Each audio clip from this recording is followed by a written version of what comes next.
Dan saya selalu bercita-cita pengen jadi hafiz Al-Quran. Harus ada cita-cita dari kita harus jadi hafiz.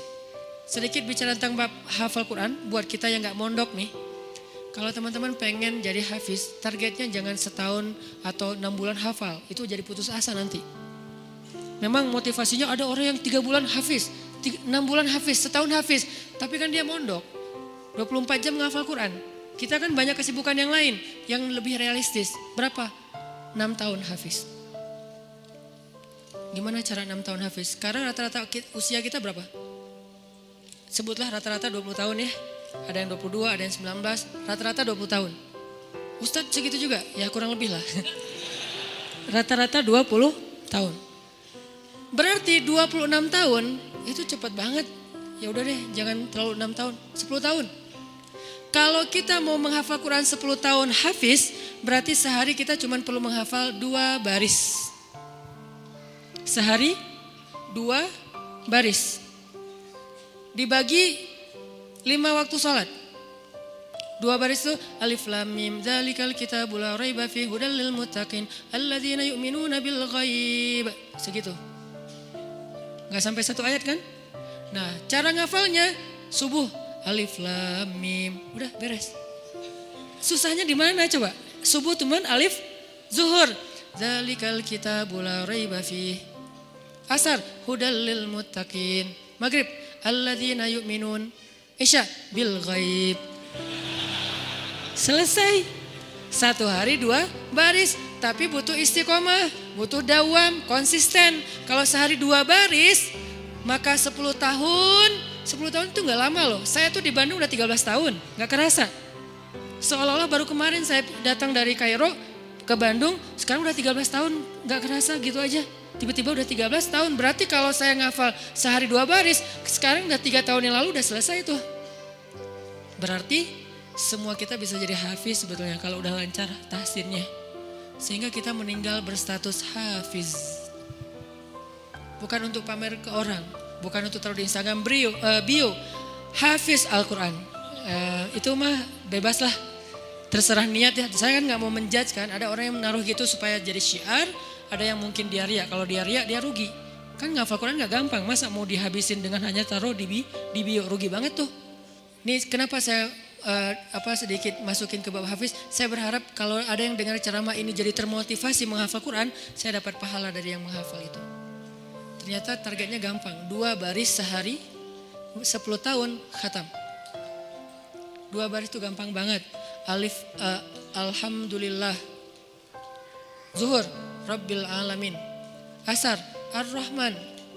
Maghrib, Ar-Rahim. Segitu doang ngafalnya, gampang banget. Kul, Zuhur, ya.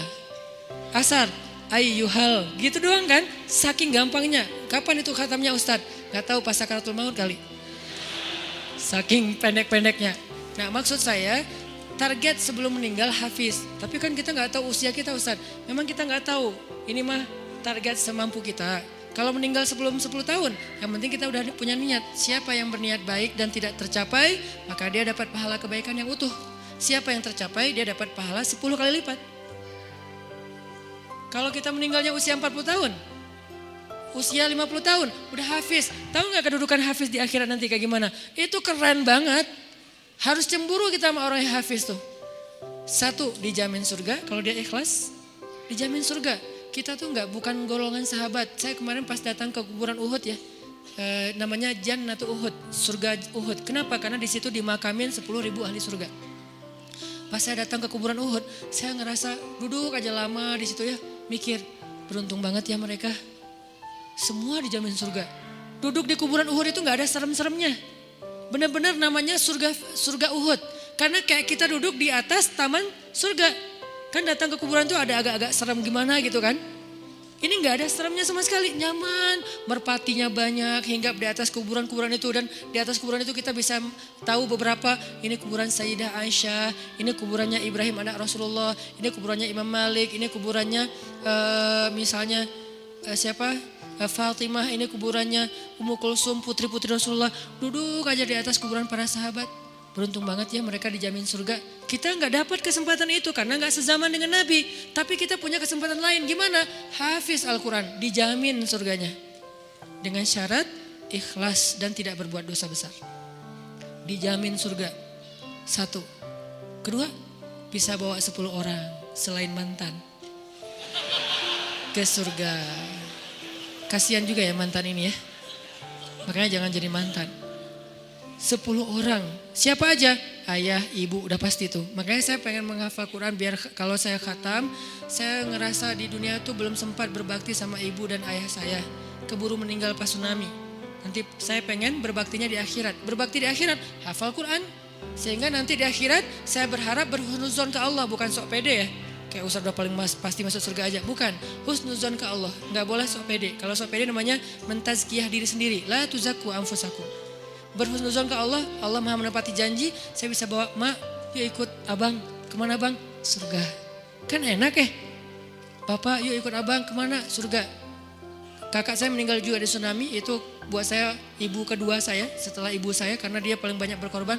Kak Yus yuk ke surga, kemana? Ayo ikut abang, kemana bang? Surga. Itu tuh kayak goals akhirat goals lah. Kalau kita punya life goals, ini adalah akhirat goals. Buat siapa lagi? Istri. Buat siapa lagi? Anak. Kalau semuanya hafizoh, ya berarti lebih banyak lagi yang bisa kita bawa. Itu tuh keren banget.